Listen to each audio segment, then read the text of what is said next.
If you look at the number of Fortune 500 CEOs named John, they outnumber the women CEOs in the Fortune 500. And so when you have CEOs that are stepping up and saying, hey, look, we want to solve this, and we want to make diversity one of the key tenets of our employment and our hiring practices, those kind of things really make a difference.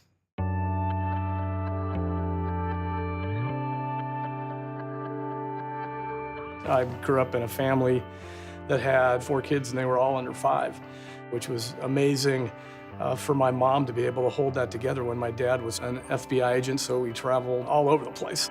When I was 5, my mom got breast cancer, and her prognosis was that she wasn't going to make it. She has this attitude, I think, that came from raising 4 kids, that came from having cancer and beating it, and then beating it again, and then beating it again, that is just, inspirational.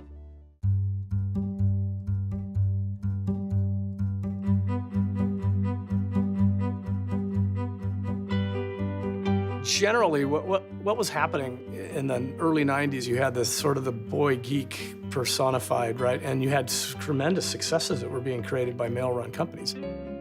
As soon as this notion of, boy genius happened and boy coder genius, it started getting picked up in the media. Folks started, making fun of it, and it was off to the races. The environment which women developed their code was a guy's environment. Their jokes were guys' jokes. The sensitivity around women's differences wasn't really there. You'd have to be blind not to see it.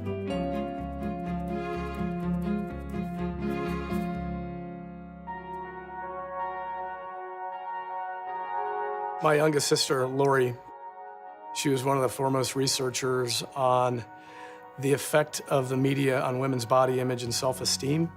She started a nonprofit to help women that have anorexia and bulimia, which she suffered from. She was 9 months pregnant with her daughter, and we didn't know she had a heart issue. And her aorta dissected, and she passed away. And we lost her, and we lost her daughter as well about a day later. My pledge to her was that I'd do everything that I could do in my field to forward women in the same way that she was trying to balance the way that media treated women. So I just set out to say, look, I'm going to do everything I can, which means I'm going to go mentor women and see what I can do to help my industry get better.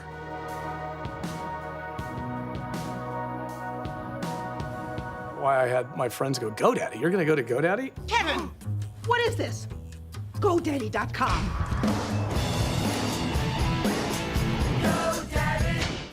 Changing the ad to make them about what we do, who we do it for, really made a difference to the way the people in the company felt they were being portrayed, and that mattered to them. It mattered to women.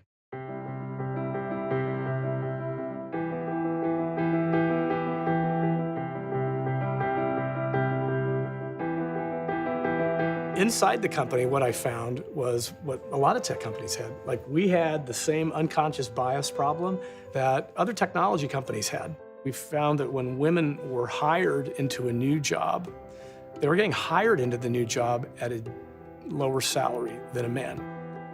First opportunity I had to actually see it in action, say, oh my gosh, we're part of the problem. What should we do about it? How do we fix it? And then fix it.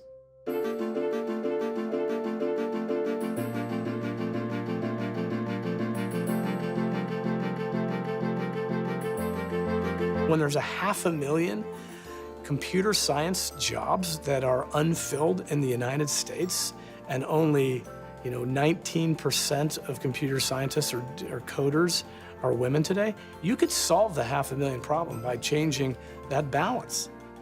I think taking the step to put myself out there and to say, we're going to talk about it, and we're going to make this known, it matters.